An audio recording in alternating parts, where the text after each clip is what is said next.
Hi friends, எல்லாருக்கும் வணக்கம். இந்த வீடியோவில் நம்ம என்ன பார்க்க போகிறோம் அப்படின்னா ஆர்ம் ஹோலில் ஏற்படுற ஒரு பெரிய ஸ்லீவையும் ஷோல்டரையும் நம்ம ஜாயின் பண்ணும்போது அந்த ஆர்ம் ஹோல் அதனுடைய கேப் ஹைட்டு இதை சுற்றி என்னென்ன ப்ராப்ளம்ஸ் வருது அதை எப்படி நம்ம சரி பண்ணுறது அப்படிங்கிறது தான். இப்போ இமேஜில் இருக்க இந்த ஒரு ப்ளவுஸினுடைய இதை பார்த்தீங்க அப்படின்னாவே தெரியும். இதில் மேஜராக நிறைய பேருக்கு இந்த ப்ராப்ளம் தான் பண்ணுறீங்க. அப்போ அதுக்கு என்ன நீங்கள் மிஸ்டேக் பண்ணுறீங்க அப்படிங்கிறது நான் அக்யூரேட்டாக அதில் நீங்கள் என்ன மிஸ்டேக் பண்ணியிருக்கீங்க அப்படிங்கிறது எனக்கு சொல்ல தெரியாது. ஏன்னா நீங்கள் வெட்டும்போது அதில் மார்க்கிங் எப்படி பண்ணீங்க, எப்படி ட்ராப் பண்ணீங்க அப்படிங்கிறதெல்லாம் உங்களுக்கு தான் தெரியும். இப்போ நான் சொல்கிற விஷயங்களில் நீங்கள் என்ன மிஸ்டேக் பண்ணியிருக்கீங்க அப்படிங்கிறத நீங்கள் கிளியர் பண்ணிக்கலாம். இதனால தான் நான் வெட்டின ஆர்ம் ஹோல் தைச்சது இப்படி இருக்குது அப்படிங்கிறத நீங்கள் புரிஞ்சுக்கலாம். அப்போது நம்ம ஃபஸ்ட்டு ஒரு ஆர்ம் ஹோல் அப்படின்னா என்ன அப்படிங்கிறத நம்ம தெரிஞ்சுக்கணும். அதுக்கு முன்னாடி நம்ம சேனலை சப்ஸ்கிரைப் பண்ணாதவங்க சப்ஸ்கிரைப் பண்ணிக்கோங்க. பக்கத்தில் இருக்க பெல் சிம்பிளை ஆன் பண்ணி வச்சுக்கிட்டீங்க அப்படின்னா நான் வீடியோஸ் போடும்போது எல்லாமே உங்களுக்கு நோட்டிஃபிகேஷன் வரும். அந்த நோட்டிஃபிகேஷனில் நீங்கள் கேட்ட கேள்விக்கான பதிலாகவும் இருக்கலாம், நீங்கள் தெரிஞ்சிக்க வேண்டிய புது வீடியோவும் இருக்கலாம். அதனால் மிஸ் பண்ணாமல் வீடியோஸை பாருங்கள், ஸ்கிப் பண்ணாதீங்க, ஷேர் பண்ணுங்கள், கமெண்ட் பண்ணுங்கள். இப்போ பார்த்தீங்க அப்படின்னா இந்த ஆர்ம் ஹோல் மேக்ஸிமம் ஒரு ஆர்ம் ஹோலுக்கு என்னென்ன அளவுகள் ரொம்ப முக்கியம் அப்படின்னா ஆர்ம் ஹோல் ரவுண்டு ரொம்ப இம்பார்ட்டன்ட். ஆர்ம் ஹோல் ரவுண்டு கரெக்டாக நம்ம ஆர்மை சுற்றி ஃபிட் ஆனால் மட்டும்தான் சுருக்கங்கள் நம்ம அவாய்ட் பண்ண முடியும். அப்போது அந்த ஆர்ம் ஹோல் ரவுண்டு எவ்வளவோ அந்த ரவுண்டுக்கு தான் நம்ம பாடியோட ரவுண்டையும் நம்ம கொண்டு வரணும். அது எந்த இடத்துல வேணாலும் முடியலாம். அந்த ஆர்ம் ஹோல் அப்படின்னா கரெக்டாக சென்டர் பாயிண்ட் ஒன்று இருக்கும், அவுட்ரு பாயிண்ட் ஒன்று இருக்கும், இன்னர் பாயிண்ட் ஒன்று இருக்கும். இன்னர் பாயிண்ட் அப்படிங்கும்போது பாடியோட ஒட்டி வர்ற ஆர்ம் ஹோல். அது என்னாகும் அப்படின்னா பேக் சைடில் அது அதிகமாக இறக்கம் கொடுக்கும். ஆர்ம் ஹோல் என்னாகும் அப்படின்னா கம்மியாக இருக்கும். அப்போ அதை நம்ம மேட்ச் பண்ணும்போது நிறைய பெண்டு ஸ்டிச் போடணும், அதே மாதிரி சுருக்கம் பின்னாடி வரும், அந்த மாதிரி எல்லாம் வரும். இதுவே முன்னாடி ஆர்ம் ஹோல் முன்னாடி ரவுண்டு போட்டோம் அப்படின்னா கை ஒரு குறிப்பிட்ட அளவுக்கு மேலே நமக்கு ஷோல்டர் மேலே ஏறாது. அப்போ இழுத்து பிடிச்சிட்டு இருக்கும். அது கரெக்டான அளவு இல்லை அப்படின்னாலும் உங்களுக்கு கரெக்டான ஃபிட்டிங் வராது. அப்போது உள்ள தள்ளி ஆர்ம் ஹோலை நம்ம மார்க் பண்ணாலும் தப்பாக போயிடும், அவுட்டரில் தள்ளி மார்க் பண்ணாலும் தப்பாக போயிடும். அப்போ கரெக்டான ஆர்ம் ஹோல் ரவுண்டு எது அப்படிங்கிறதுல தான் நம்ம ஆர்ம் ஹோல் செட் பண்ணணும். அப்போது அந்த ஆர்ம் ஹோல் ரவுண்டில் பாடியோடைய அளவும் கரெக்டாக நிற்கணும், கையினுடைய அளவும் கரெக்டாக நிற்கணும். அந்த ரவுண்டை தான் நம்ம ஆர்ம் ஹோல் ரவுண்ட் அப்படின்னு சொல்கிறோம். அப்போது அதுக்கு நீங்கள் மெஷர்மெண்ட் எப்படி எடுக்கணும், கரெக்டாக ப்ராப்பராக நம்ம ஷோல்டரை ரவுண்ட் பண்ணி நம்ம மெஷர் பண்ணணும். தின்னாக இருக்க டேப் வச்சு மெஷர் பண்ணுங்கள். மேக்ஸிமம் தின்னாக இருக்கிறத வச்சு மெஷர் பண்ணிங்க அப்படின்னா தான். ஏன்னா நம்ம போடுற ஸ்டிச்சஸ் ரொம்ப எம்எம்மை விட கம்மியாக தான் இருக்கும்.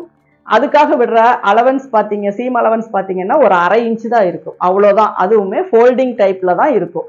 ஆனால் டேப்பு நம்ம திக்காக வச்சு அளவு எடுத்தோம்னா அது எந்த பாயிண்ட்டை ரவுண்ட் பண்ணுது அப்படிங்கிறது நமக்கு கரெக்டாக தெரியாது.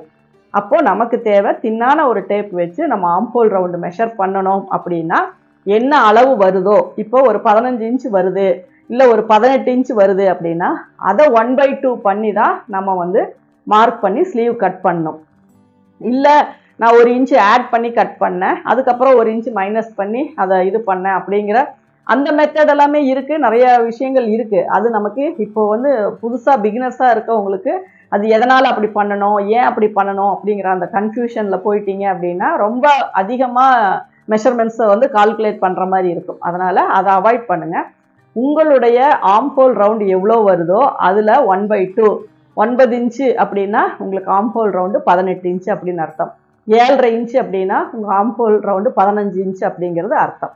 அந்த டபுளாக தான் நம்ம 1/2 தான் நம்ம மெஷர் பண்ணுறோம்.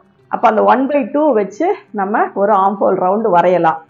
அதுக்கப்புறம் நம்ம 1/2 இன்ச்சு தள்ளி ஸ்டிச்சு போடும்போது உங்களுக்கு தேவையான லூஸ் அதில் கிடச்சிரும், ஈஸ் அலவன்ஸும் அதில் கிடச்சிரும். இப்போ இதுதான் பேசிக்கான ஒரு விஷயம். நீங்கள் இதில் உங்களுடைய சந்தேகங்களை நல்லா கிளியர் பண்ணிக்கோங்க. ஒரு தடவைக்கு 2 தடவை கேட்டு பாருங்கள். இப்போ நான் சொன்ன அதே விஷயத்த ஒரு தடவைக்கு 2 தடவை கேட்டீங்க அப்படின்னா தான் எந்தெந்த இடத்துல என்னென்ன விஷயங்களை நான் உங்களுக்கு மென்ஷன் பண்ணியிருக்கேன் அப்படிங்கிறது உங்களுக்கு புரியும். ஏன்னா மெயினான ஆர்ம் ஹோல் ஃபிட்டிங் அப்படிங்கிறது ரொம்ப முக்கியம். அதே மாதிரி நம்ம ஃபிட்டிங்காக ஒரு ப்ளவுஸ் போடுறோம் அப்படின்னா அந்த ஃபுல் அண்ட் ஃபுல் அயன் பண்ண மாதிரி பாடியில் இருக்குது அப்படின்னா நம்மளால் ரெகுலரான ஒர்க் எதுவுமே நம்மளால பண்ண முடியாது. ரொம்ப இழுத்து பிடிச்சிட்டு அப்படியே யாரோ நம்மளை இறுக்கி பிடிச்சிட்டு இருக்கிற மாதிரியே இருக்கும். அதனால அங்கங்கே கொஞ்சம் கொஞ்சம் சுருக்கம் அந்த இதெல்லாமே நமக்கு வரதான் செய்யும். ஆனால் நம்ம ஒன் டே போட்டுட்டு இருந்தாலும் நமக்கு ஃபிட்டிங்கும் அந்த கன்வீனியன்ட்டும் இருக்கா அப்படிங்கிறது தான் வந்து ஃபினிஷிங். அதை விட்டுட்டு நம்ம நல்லா எந்த ஒரு சுருக்கமுமே இல்லாமல் நம்ம தைச்சு போட்டால் தான் அது ஃபினிஷிங் அப்படிங்கிறது கிடையாது. இது ஆரம்பத்துலேருந்து நான் சொல்கிறது, ஃபிட்டிங் வேறு ஃபினிஷிங் வேறு. ஃபினிஷிங்காக வேணும் அப்படின்னா நம்ம அதில் தைக்கிற மெத்தடும் அதே மாதிரி நம்ம அதை போடும்போது சுருக்கமெல்லாம் இல்லாமல் ஃபிட்டாக போடுறோம் அப்படிங்கிறது. அதனால அதை வந்து என்னாகும் அப்படின்னா நம்ம ஃபிட்டாகவே எந்த ஒரு ட்ரெஸ்ஸுமே ரொம்ப நேரம் போட்டுட்டு இருக்கவே முடியாது. ஏதோ ஒரு கொஞ்ச நேரம் போடுற ட்ரெஸ்ஸாக இருந்தால் நீட்டாக ஃபிட்டாக போடலாம்.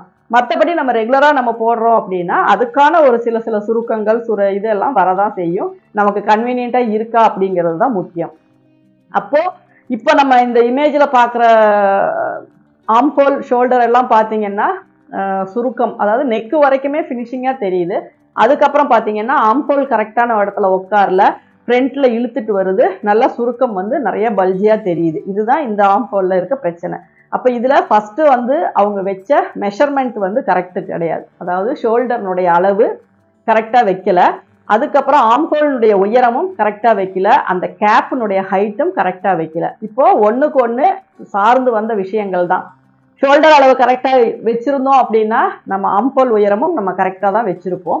ஆம்ஹோல் உயரம் கரெக்டாக வச்சுருந்தோம் அப்படின்னாலும் ஷோல்டர்னுடைய அந்த கேப்பினுடைய ஹைட்டுமே நம்ம கரெக்டாக தான் வச்சுருப்போம். அப்போது ஏதோ ஒரு இடத்துல பண்ண மிஸ்டேக்கு நம்ம அப்படியே கண்டினியூஸாக வந்து ப்ளவுஸ் ஸ்டிச் பண்ணி போடும்போது எல்லாமே ஒரே சுருக்கமாகவும் முன்பக்கம் இழுத்துட்டு போன மாதிரியும் இந்த மாதிரியான ப்ராப்ளம் எல்லாம் இருக்குது. அதுவும் இல்லாமல் ஃப்ரண்ட்டில் வந்து பார்த்திங்கன்னா கொஞ்சம் ஷோல்டர் பாயிண்ட் வந்து அந்த ஷோல்டருடைய லைன் வந்து இறங்கியும் இருக்குது. அப்போ நம்ம கப் ஷேப்புமே கரெக்டாக ஃபிட் பண்ணலை அப்படிங்கிறது தான் அர்த்தம். கப் ஷேப்லேயும் கீழே வந்து லூஸ் இருக்குது, அதனால தான் அது கரெக்டான இடத்துல பொசிஷனாக சீட்டிங்காக உட்காரல அப்படிங்கிறது. அப்போ கப் ஷேப்பினுடைய உயரத்தையும் நம்ம கரெக்டாக ரீசெக் பண்ணணும், அதே மாதிரி கரெக்டாக வைக்கணும். அதே மாதிரி நம்ம ஒரு ஆம்ஹோல் மார்க் பண்ணுறோம் அப்படின்னா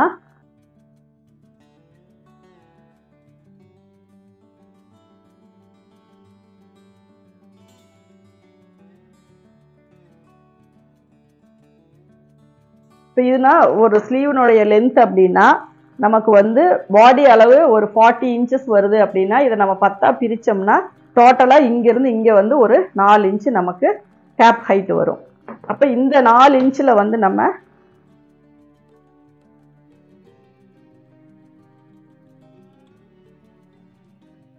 இது வந்து நமக்கு கேப் ஹைட்டு. இந்த ஹைட்லேயே பார்த்தீங்கன்னா இதுலேயே உங்களுக்கு சீம் அலவன்ஸும் இதுலேயே ஆட் ஆயிரும். இப்போ இங்கேருந்து இங்கே ஒரு 18 இன்ச்சு வந்து ஆம்ஹோல் ரவுண்ட் அப்படின்னா 9 இன்ச்சு வந்து நம்மளுக்கு வரணும். இப்போ இங்கேருந்து இங்கே 9 இன்ச்சு நம்ம மார்க் பண்ணணும்.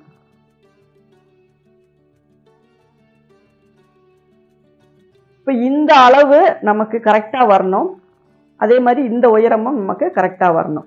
இந்த அளவு சப்போஸ் இங்கே வரைக்கும் போயிடுச்சு அப்படின்னா தான், சப்போஸ் இந்த அளவு கொஞ்சம் தள்ளி இந்த 4 இன்ச்சு 4.5 4.25ன்னு போயிருந்தால் மட்டும்தான் அந்த ஷோல்டர் கிட்ட பார்த்தீங்க அப்படின்னா சுருக்கம் வந்து மேலே ஷோல்டர் மேலே ஏறி அந்த இது வந்து சுருக்கமாக தெரியும்.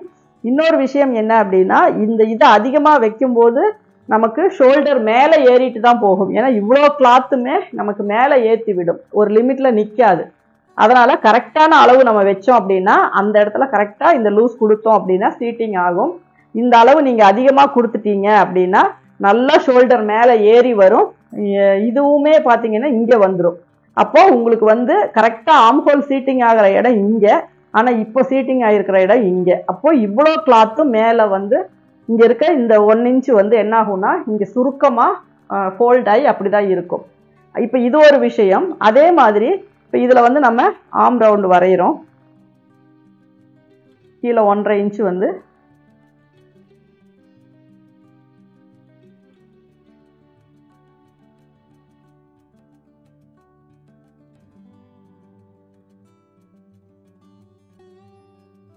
இது இந்த அளவு தான், இந்த நீளத்துக்கு இந்த அளவு ஓகே. இந்த அளவுக்கு வச்சு நம்ம தைச்சோம் அப்படின்னா தான் இந்த இடத்துல பாடி சீட்டிங் ஆகும்போது ஷோல்டர் சீட்டிங் ஆகும்போது கரெக்டாக இருக்கும்.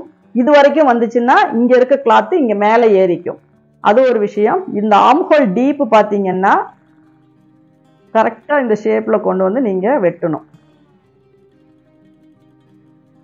இவ்வளோ கிளாத் நீங்கள் வெட்டணும். அதுவும் நீங்கள் கரெக்டாக வெட்டலை அப்படின்னாலும் முன்னாடி வந்து இந்த கிளாத் வந்து ஸ்டோர் ஆகி நிற்கும். அப்போது நம்ம போடுற இந்த ஆம்ஹோலினுடைய ஷோல்டர்னுடைய அளவு, அதே ஆம்ஹோலினுடைய அளவு, அதுவே செஸ்ட் ரவுண்டு. இதில் நம்ம மார்க் பண்ணுற ஆம்ஹோல், அதுக்கப்புறம் அதில் உள்கை வந்து நம்ம இதுலேருந்து இங்கே மட்டும் மார்க் பண்ணால் போதும், இந்த அளவு. அதே மாதிரி ஸ்லீவுக்கும் இங்கே வர இந்த அளவு தான் இங்கேயும் வைக்கணும். அப்போது இங்கே வர அளவும் இவ்வளோ கரெக்டாக வந்து நமக்கு சீட்டிங் ஆகணும். அப்போ தான் இந்த இடம் இப்போ இந்த இமேஜில் இருக்கிற மாதிரி இப்படி ஷோல்டர் வந்து கீழே இறங்கி இப்படி போய் இந்த இடம் பல்ஜியாக துணி, ஏன்னா இந்த இடம் வந்து நம்ம உள்கை வெட்ட வேண்டிய இடம், அந்த துணியெல்லாம் ஒரு மாதிரி ஸ்டோர் ஆகி பல்ஜியாக தெரியுது. இப்போது நம்ம கரெக்ட் பண்ணணும் அப்படின்னா கரெக்டான ஷோல்டர் அளவு, கரெக்டான ஷோல்டர் உயரம், ஆம்ஹோல் ரவுண்டு, இது எல்லாமே கரெக்டாக மெஷர் பண்ணிவிட்டு அந்த அளவுக்கு தகுந்த மாதிரி நம்ம ஆம்ஹோல் ஸ்லீவ் ரவுண்ட் கட் பண்ணோம் அப்படின்னா இந்த மாதிரி ப்ராப்ளத்தை வந்து நம்ம அவாய்ட் பண்ணலாம். அப்போ தான் போடும்போது உங்களுக்கு ஃபிட்டிங் நல்லாயிருக்கும். கப் ஷேப் பெருசாக இருக்கிறவங்களுக்கு முன்பக்கம் சாகிங் ஆகும். அப்படி ஆகாமல் இருக்கணும்னா முன்னாடி ஓப்பன் லென்த்தை முடிஞ்ச வரைக்கும் கொஞ்சம் கரெக்ட் பண்ணி வைக்கணும். அதுக்கப்புறம் கப் ஷேப்பையுமே கரெக்டாக வைக்கணும், பட்டியும் கரெக்டாக வைக்கணும். இதை ஃபாலோ பண்ணோம்னா தான் இந்த மாதிரி ப்ராப்ளத்தை வந்து நம்ம சால்வ் பண்ண முடியும். இந்த வீடியோ உங்களுக்கு பிடிச்சிருக்கும்னு நினைக்கிறேன். பிடிச்சிருந்தா லைக் பண்ணுங்கள், ஷேர் பண்ணுங்கள். Thank you viewers.